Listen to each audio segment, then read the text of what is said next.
السلام علیکم۔ کسی نے استاد کی عزت و عظمت پر 3 خوبصورت واقعات لکھے ہیں، تذکیر کے لیے سن لیجئے۔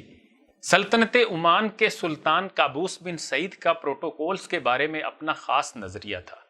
وہ زندگی بھر کسی شخصیت کے استقبال کے لیے ہوائی اڈے نہ گئے، مگر ان کا یہ ریکارڈ اس وقت ٹوٹ گیا جب انہوں نے انڈیا کے صدر شنکر دیال شرما کا ہوائی اڈے پر جا کر استقبال کیا۔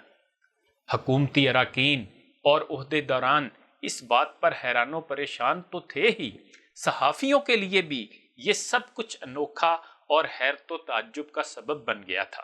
سلطان قابوس انڈین صدر سے اس کے جہاز میں کرسی پر سے اٹھنے سے پہلے ہی جا کر گلے ملے، اس کے ساتھ ہی ہاتھوں میں ہاتھ ڈالے جہاز سے نیچے اترے۔ جب کار کے نزدیک پہنچے تو ڈرائیور کو اتر جانے کا کہا، خود جا کر کار کا دروازہ کھولا، مہمان کو بٹھایا اور خود ہی کار چلا کر مہمان کو اپنے محل میں لائے۔ بعد میں جب صحافیوں نے اس بارے میں سلطان سے سبب پوچھا تو انہوں نے جواب دیا، میں ایئرپورٹ پر انڈیا کے صدر کے استقبال کے لیے ہرگز نہیں گیا۔ میں ایئرپورٹ پر اس وجہ سے گیا ہوں کہ میں نے بچپن میں انڈیا کے شہر پونا کے ایک سکول میں تعلیم حاصل کی ہے۔ جناب شنکر دیال شرما اس وقت میرے استاد ہوا کرتے تھے اور انہوں نے مجھے بتایا تھا کہ زندگی کیسے گزارنی ہے اور زندگی میں آنے والی مشکلات اور مصائب کا کیسے سامنا کرنا ہے، اور میں آج تک حتی المقدور کوشش کرتا ہوں کہ جو کچھ ان سے پڑھا اور سیکھا ہے اسے عملی زندگی میں نافذ کروں۔ تو یہ تھی ایک استاد کی قدر و منزلت جو سلطان کے اپنے پروٹوکول نظریات سے انحراف کا سبب بنی تھی۔ آج بھی ایسے عجائب نظر آ جاتے ہیں اگر کوئی دیکھنے والا ہو تو۔ کل ہی کی بات ہے جب روسی صدر پیوٹن کو اپنے استقبال میں کھڑے لوگوں کے ہجوم میں اپنی ایک استانی نظر آ گئی۔ پیوٹن نے سارے گارڈز، حفاظتی عملے اور حفاظتی حصار بالائے طاق رکھ کر سیدھا استانی کو جا کر گلے لگایا اور وہ رو رہی تھی۔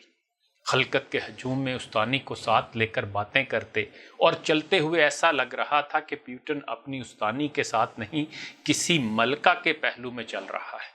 استاد کی قدر و قیمت اور عزت و منزلت کی اپنی ایک تاریخ ہے۔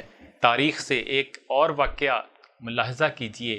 خلیفہ مامون الرشید چھوٹا سا تھا تو اس کے استاد نے آتے ہی مامون کو بلا وجہ ایک ڈنڈا جڑ دیا۔ مامون نے درد سے بلبلاتے ہوئے استاد سے پوچھا، کیوں مارا ہے مجھے یوں ہی بلا وجہ؟ استاد نے کہا، چپ، خاموش ہو جا۔ مامون اس بلا وجہ چھڑی مارنے کے بارے میں جب بھی استاد سے پوچھتا تو استاد کہتا، خاموش۔ 20 سال کے بعد یہی مامون جب خلیفہ وقت بن بیٹھا تو اسے اپنے ذہن پر نقش وہ بلا وجہ کی مار یاد آ گئی اور اس نے اپنے استاد کو بلوا بھیجا۔ استاد کے آنے پر مامون نے پوچھا، جب میں چھوٹا تھا آپ نے مجھے ایک بار کیوں بلا وجہ مارا تھا؟ استاد نے پوچھا، تو ابھی تک وہ مار نہیں بھولا کیا؟ مامون نے کہا، اللہ کی قسم میں تو کبھی بھی نہ بھولوں گا۔